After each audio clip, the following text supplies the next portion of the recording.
Designer, keep your eyes on whim there on the screen. And then can you tell me, with your eyes still on whim, without looking around at all, but keeping your eyes focused on her or her name, can you tell me the 4 stages of our design cycle? Can you bring the names of all 4 of those to mind? And as you think through those, do you use all 4? When you're working on your designs, where are you in the process of being a designer? Design technology is really about solving the problems that are around us in the world. Sometimes those are little problems, like how well the door or the gate opens at the front of CAC. Sometimes they're really big problems, like how do we provide fresh water for all the people on the planet? That's one of the sustainability goals of the UN. Solving those kinds of problems is what design technology is really about. It's not about laser cutting or 3D printing or working in the woodshop. Ultimately, it's about figuring out how to solve the world's problems using that design cycle. That's the method that we use. Just like scientists use the scientific method to discover more about the world that we live in. So can you name all 4 of those? I'll give you a few seconds here to think.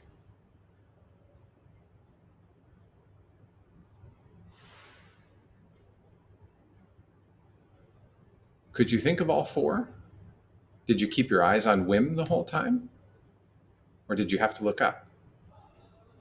If you had to look up, that's not a problem, but it does show that you may want to spend a little more time thinking about the design level of what you're doing.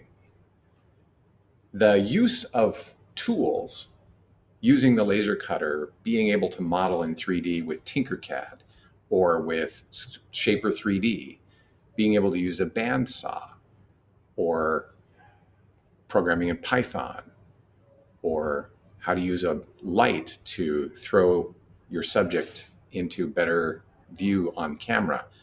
These are all elements of the craft side of DT. And middle school is largely about that side. What you're here for, many of you are learning how to do the craft, because that's necessary in order to do the design level. You must know what you can do in order to be able to think about it at the design level to solve problems. And in order to know what you can do, you have to do some of it. And that's perfectly okay. That's part of why you're here. But I do want you to take a step back regularly in class and think about, as a designer, where am I? Am I spending most of my time in the design and create sides of the design cycle?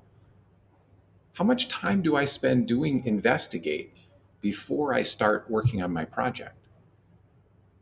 How much time do I spend evaluating while I'm doing the project?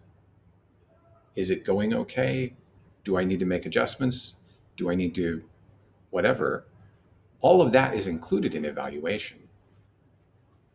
Investigation also includes, what wood am I going to use for this project? Which lighting system is going to work best if I'm taking this particular shot? Those are all things that you do as part of the process.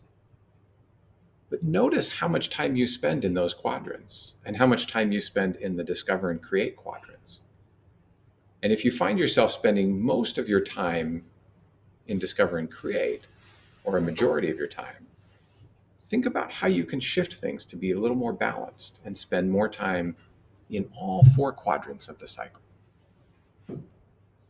And if you couldn't name all 4 off the top of your head, maybe make that a point every day. When you come into class, don't look up, look at your computer, name all 4.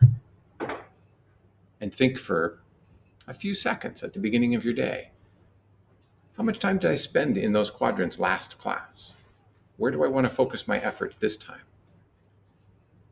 As a designer, you want to be balanced. You want to be able to spend your time in all of those quadrants because that's going to make the best designs.